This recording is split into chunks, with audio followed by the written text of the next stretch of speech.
we're back. It We're always is. back. We keep coming back. You thought you got rid of us, but no, here we are. Listen, you guys, this is a co host chat. This means we just hang out and talk about what's happening in the world, what's happening in our lives. And we're just glad that you're along for the ride for this one. So thanks for listening so far. Yeah, it's always exciting. We tend to do one right now because it's the week of and before the Triduum of the community, the major feast days of St. Catherine Labouré, the Miraculous Medal, and the foundation of the company. So three big days, and you could go back each season and find the episode where we talked about those things because each year something new and different happens, and some new way in which the company is just flourishing and doing so well, and we're just happy to be Daughters of Charity, and yeah, it's a great time. It's really a Doing our great thing. time. And I continue to be in the deep South Texas, Harlingen, Brownsville. And this time it's Where in the World is Sister Elizabeth Grime. We're back on the sister travels. Here we go. Tell us what you're doing, Yes. where you are. Okay, so I'm currently in Albany, New York at DePaul. It used to be one of our provincial houses, and so, but here is where some of our sisters who are in a ministry of prayer are living, and it's kind of one of our care facilities, and it's just a great. It's just any of them, Emmitsburg, Evansville, Albany, the sisters in Sarah community, anywhere our sisters are gathered to be prayer warriors is so important. But we here in Albany, we were here just in May when we did our first part of our heritage trip, which kind of got a little disrupted because of a couple of things that happened. And so we had to miss this whole piece of New York. We were in Bayside, New York earlier last week. So we've been from St. Louis to Bayside, New York, and now we're in Albany, New York. And then some of us are going to Emmitsburg after this. Some of us are going home to get the turkey started because it's just before Thanksgiving. So that's Oh, where I am too right now. fun. We'll talk a little bit more about what we're doing here, but I know you're in Texas, and we just heard Sister Amanda, who was there on her apostolic, just gave kind of her little report about how she loved being in Harlingen and all the good work she got to do down there. Oh, Got to go over and to we loved having her. Reynosa, and yeah, she got to meet our sisters in Reynosa, which was really exciting as well. So yeah, a lot of really good things. A lot of good things. Yes, in the month of November, we do remember our sisters who have passed on and our loved ones who have passed on. And it's been kind of a crazy month for the Daughters of Charity, with having sisters go to God. And I think somebody calculated it was like 8 within 6 weeks or something like that, which No, is it's like pretty 15 days. significant. It's really short. Yeah, Yeah. It, really something's I just say crazy. we must need these saints in heaven.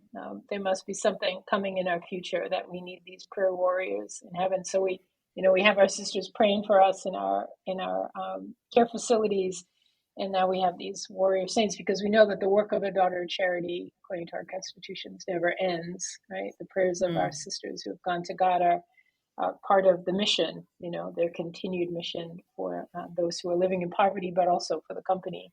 So we really we bank on their prayers, but it's been very, very hard, as you can imagine, on the sisters who have, said goodbye to their companions. I mean, it's a Mm. difficult thing. So, as I said, we're here in Albany, and they've recently lost four sisters, and it's very, very difficult. So it was nice to be here in the sense that we were able to kind of lift their spirits a little bit. We don't want to say it's all us, but there's something about having the newest members in the house, They're always especially at a kind of time when rowdy, this group, too. I mean, let's be they're a honest. little rowdy.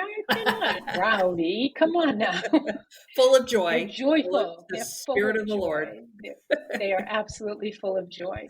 Yeah, and they really did bring that joy to the sisters. We just spent 2 days visiting.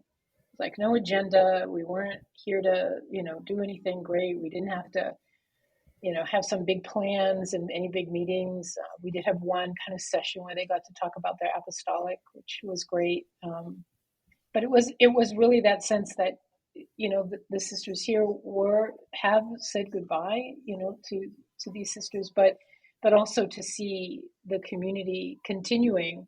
It's an amazing thing. We just came from Albany. I mean, we just came from Bayside, New York, where we met with Sister Louise Sullivan, who is just an icon, historian, Daughters of Charity She knows a lot of extraordinaire. stuff. She She is knows a just lot of stuff, got a and she lot going. shared so much of it. So she has been translating the lives and works and all of the anything we have. She's done that for St. Louise, which is why we have the great gift of the spiritual writings of St. Louise. All, as many of the letters of hers that we have, her own spiritual writings, we have all of those, and just a sense of Louise's life, which connects us, of course, to the foundation of the company, Mm. 1633, November 29th, coming up, celebrate that day.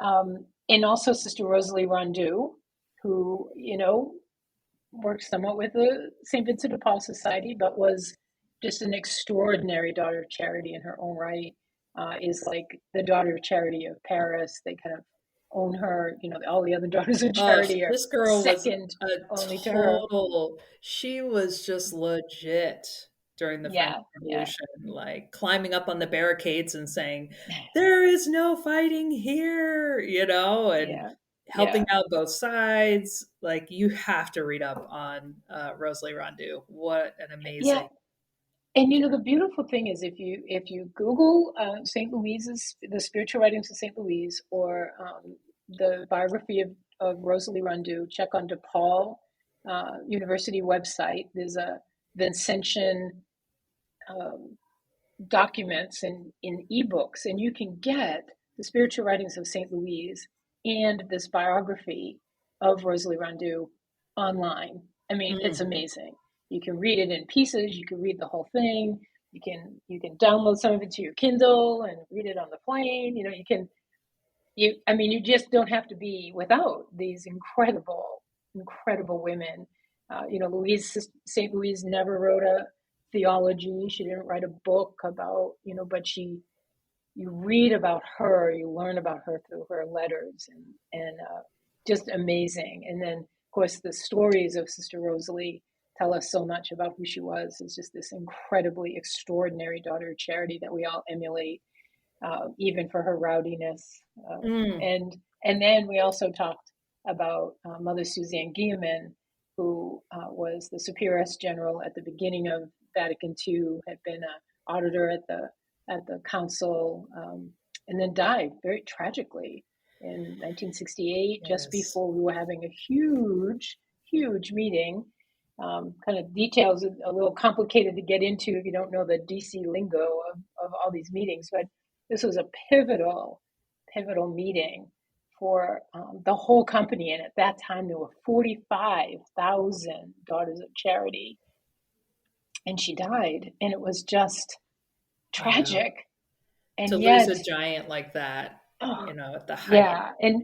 And so she's been translating all the writings, anything they can find um, on, that Mother Gaiman has written, and trying to piece together really her thinking around the future of the company. She was such a prophet.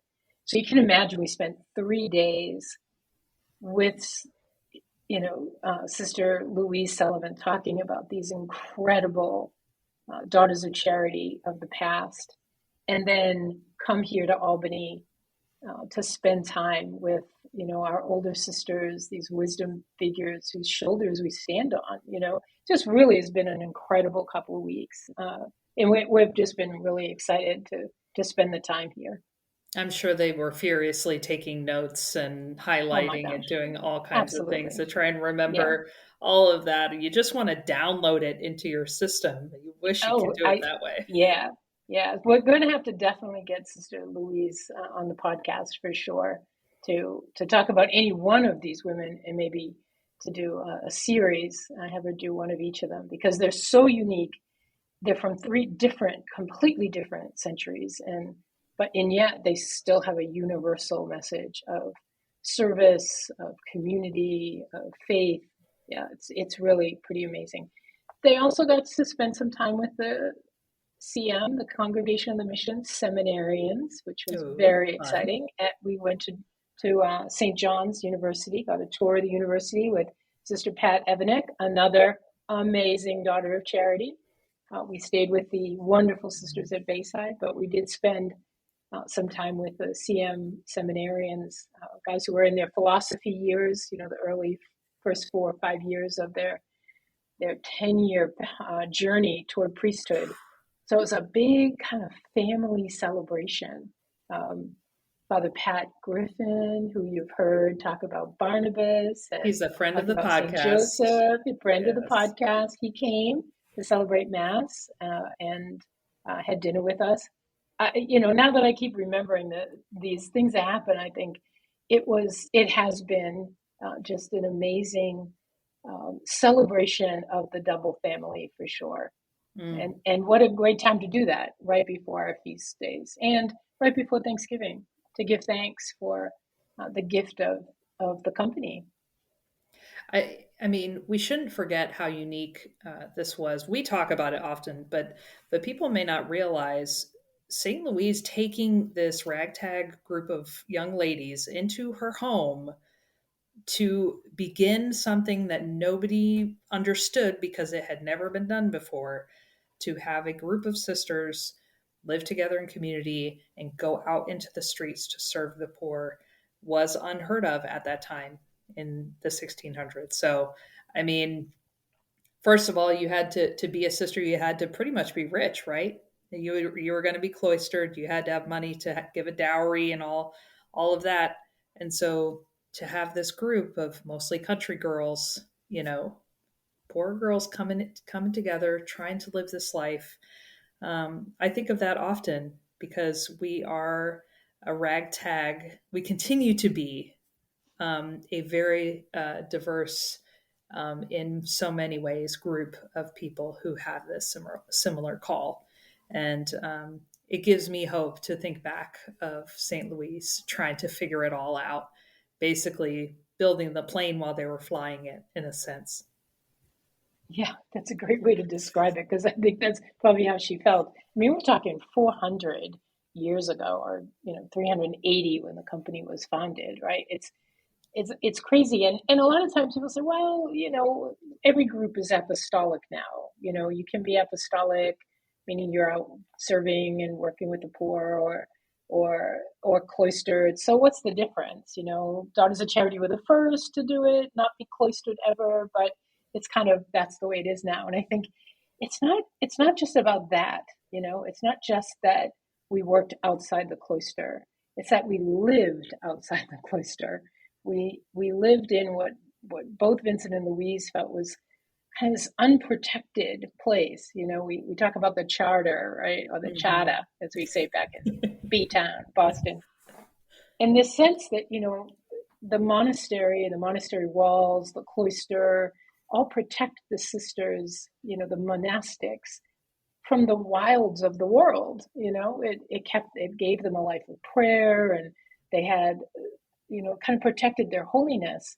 And Vincent and Louise was saying, you know, those who are suffering and vulnerable need you to be out there with them, suffering and vulnerable. You can't hide behind the walls. Not that monastics are hiding behind the wall, but in order to be of service, you need to be out there. And so the walls are not walls that are built around us, but the walls are the monastery is the world, and our enclosure, is our obedience to being available. I mean, it's just brilliance, real brilliance.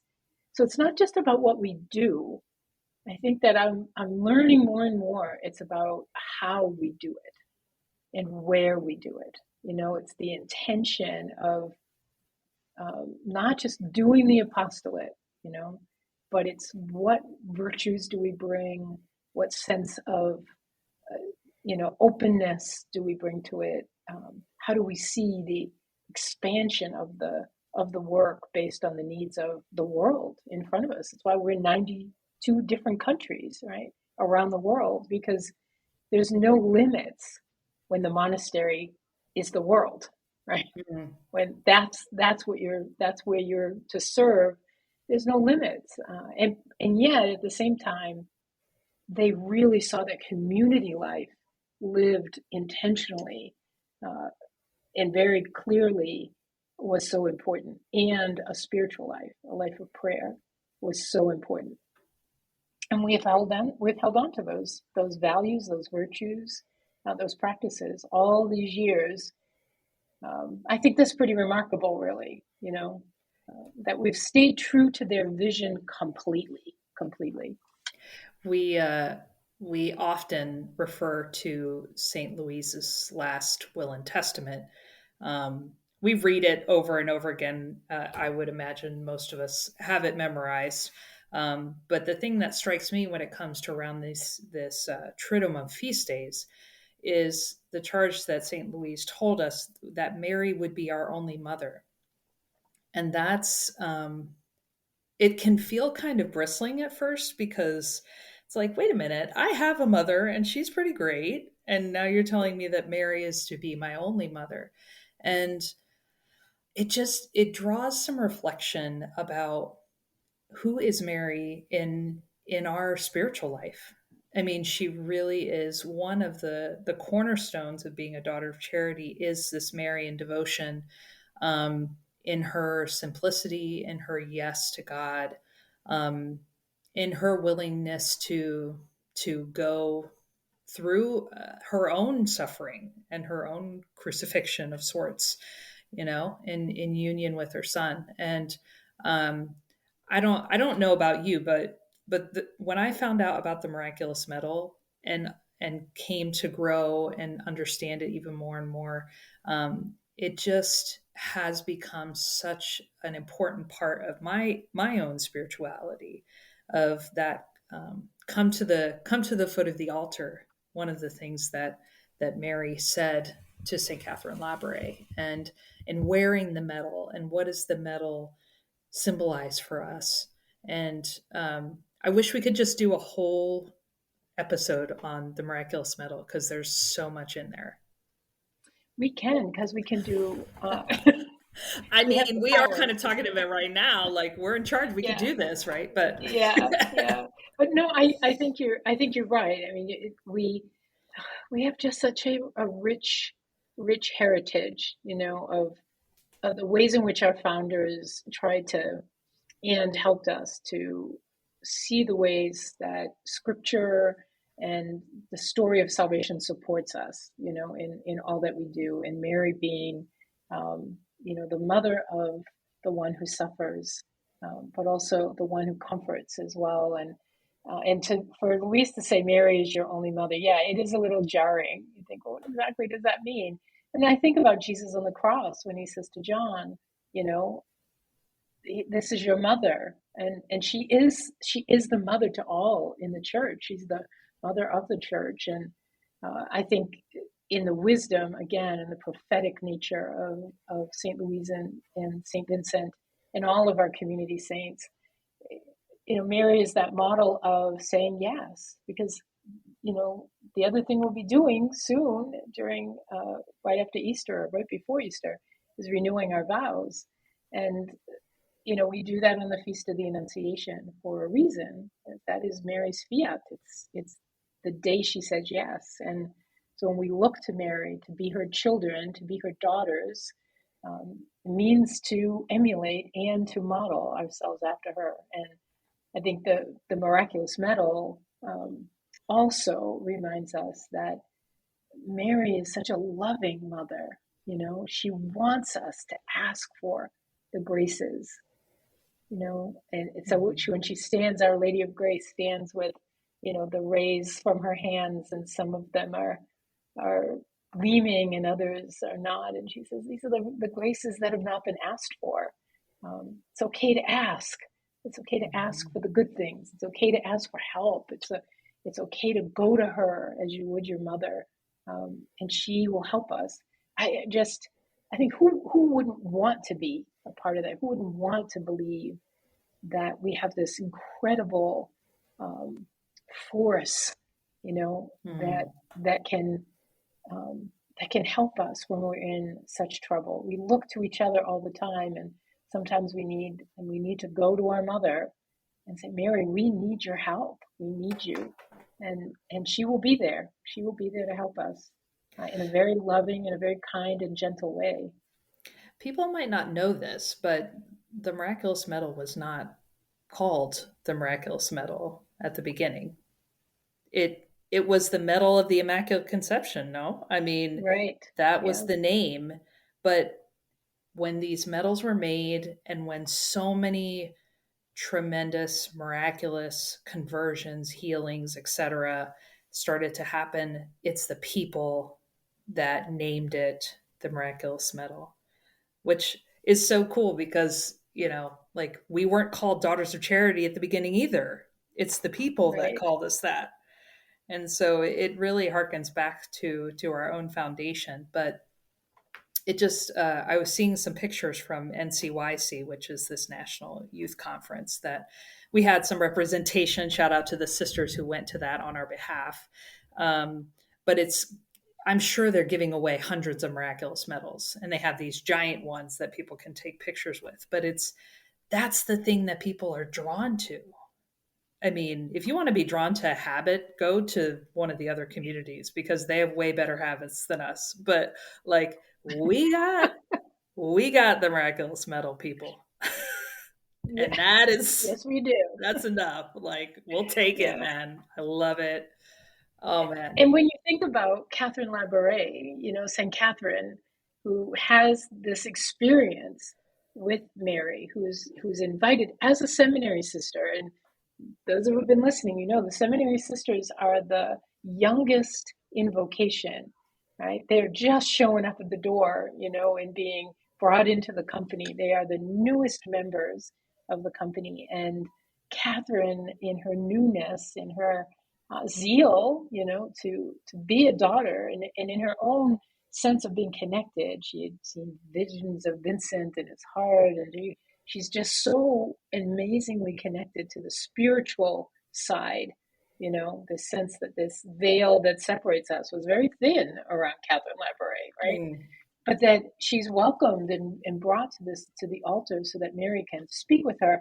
And also fascinating is that this is one of the only, I think it is the only apparition where Mary is seated and the visionary literally puts her hands in Mary's lap. And so this is She just part of the touched story Mary. that Touch she's Mary. just touching her.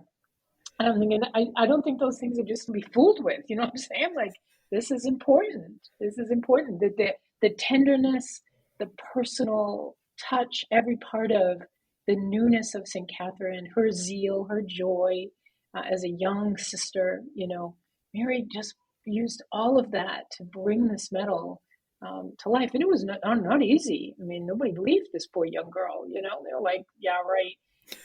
But eventually, as we know in every apparition, you know that there's this time that goes where Mary helps the visionary show that this is real. And even the quote around, "Oh, Mary conceived without sin, pray for us who have recourse to you." You know that Mary is declaring herself conceived without sin, a precious one, a holy one, the mother of God. And pray for us, you know, who have recourse to you. Pray for us who have reason to come to you. That was a gift of a young, you know, uneducated, zealous young woman who wanted to serve the poor. That's who Mary comes to. Not the head of the company, you No. know, not to the superioress general, not to Vincent, to this young woman whose heart was just open to have this vision. That's what these 3 days coming up are for. It's to see that wonderment and that audacity and the joyfulness and the miracles that, you know, that our company has experienced, that the Daughters of Charity have just been built on this intense love of from God who wanted this work to happen. Um and those miracles are still happening.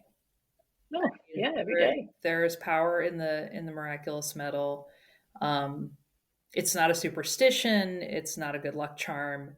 it is a thing of faith that can help us to receive the graces that we need.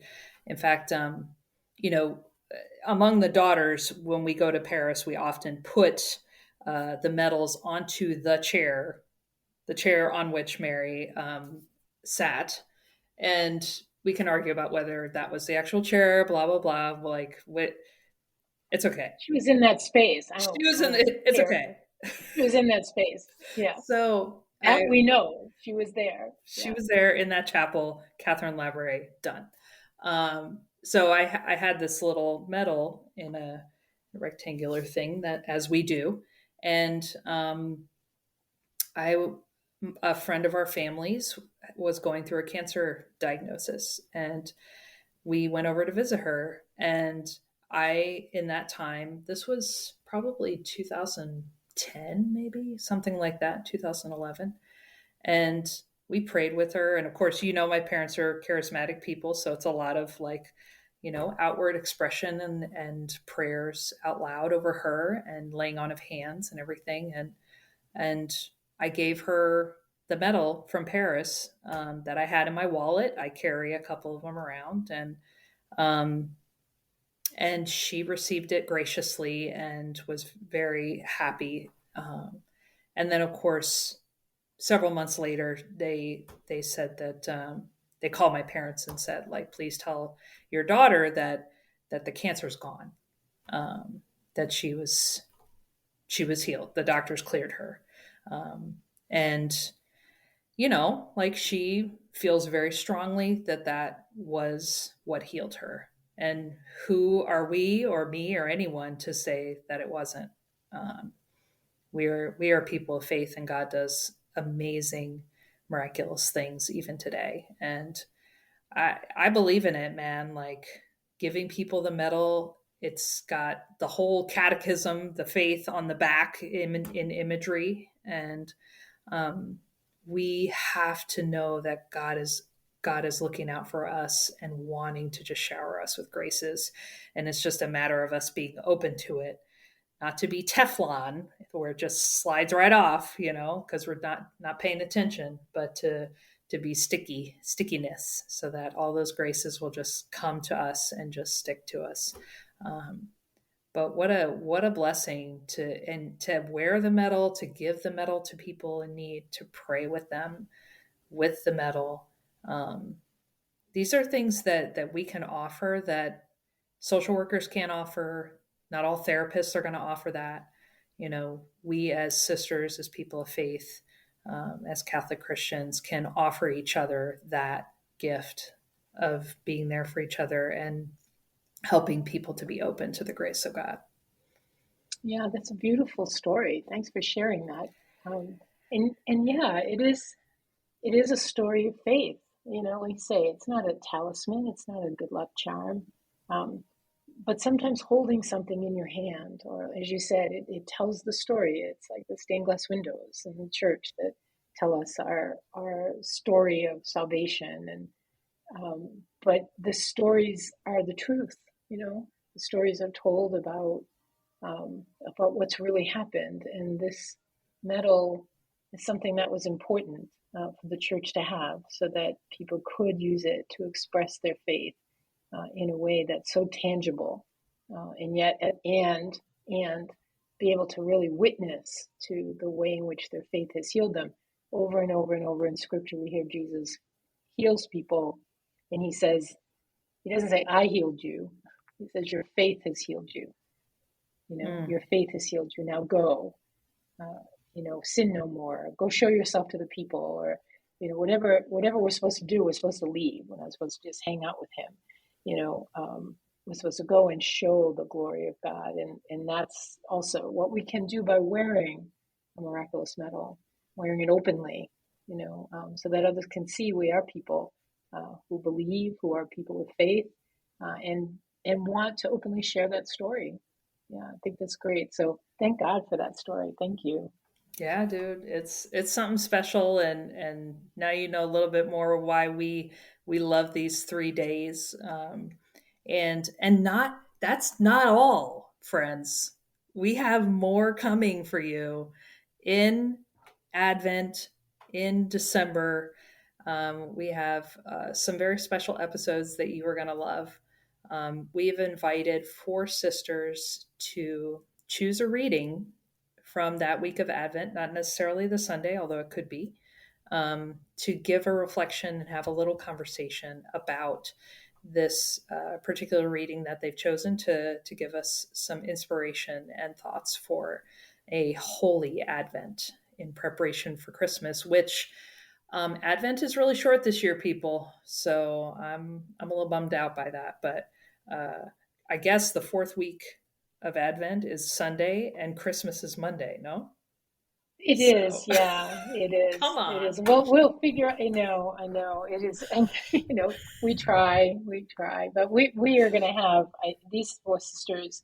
I'm so excited that they've agreed to kind of help us journey through these days of Advent, and it's going to be a special time. Definitely a special time.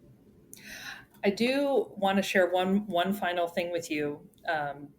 We both read this review. Do you know that you could leave a review on Apple Podcasts? Like, did you know that? You could probably leave one on Spotify too, but I'm just not sure. I don't know how to check that. Claire's the one that does it. So thank you, Claire, as always, for your help with the podcast. But we got the really sweetest little review here. Can I read it for you? Of course, you can read it. I already read it, but you can read it for them. They can't tell you, so the listeners just stay tuned. This is what If you don't want to hear it, just shut your ears for the next oh 10 seconds. no, I don't want to But hear it. it's Anybody awesome. shut off anything. Listen. So Nicole tells us, this is a must listen for anyone seeking a deeper connection with their faith. It's the perfect blend of educational and entertaining content, thank you very much, with great guests that leaves you feeling uplifted after each episode. Perfect to sit with a cup of coffee or even doing the dishes and listen. Thank you so much. That is a Thank you. very kind rating review. So if you don't know how to do this, you go to the show. You have to go to the show, scroll all the way down, and do that little rating and write a review for us, because we might read it out here on the episode. Yeah, and tell us where you listen. I think where people are listening and what they're doing while they're listening is so interesting, because we like entertaining people while they're doing the dishes sometimes. Yeah, if you're doing the dishes, good job. You are doing something that nobody likes to do. And that is a part of it's life. A little hard to listen while you're vacuuming, so that might not be one you want to do. But I've seen some do that, and I think they still can hear it. But I think listening while you're doing something is really helpful. But also just sitting in with a cup of coffee, looking out at the trees, or just being quiet.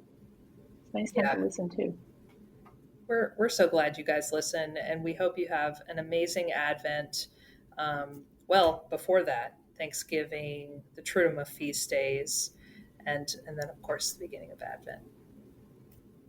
And go back to St. Louis, sister. Go home. You're traveling too much. We are heading home. We got to be home for Thanksgiving. So Sister Dorothy and Sister Maureen are waiting for us. Our companion sisters are holding down the fort while we're away. And so shout out to them, because they're lovely and they just can't wait for us to get home. We think. They say, oh, we can't wait for you to get home. We're like, yeah, it's probably quiet in the house right now, So, they're cleaning up after the raging parties that they're having. That's what they're doing. Yeah, right. Absolutely. I hope they're having a blast. I hope they're having great fun, and we can't wait to get back to celebrate Thanksgiving with them. Well, thanks everybody. We will see you in the next episode.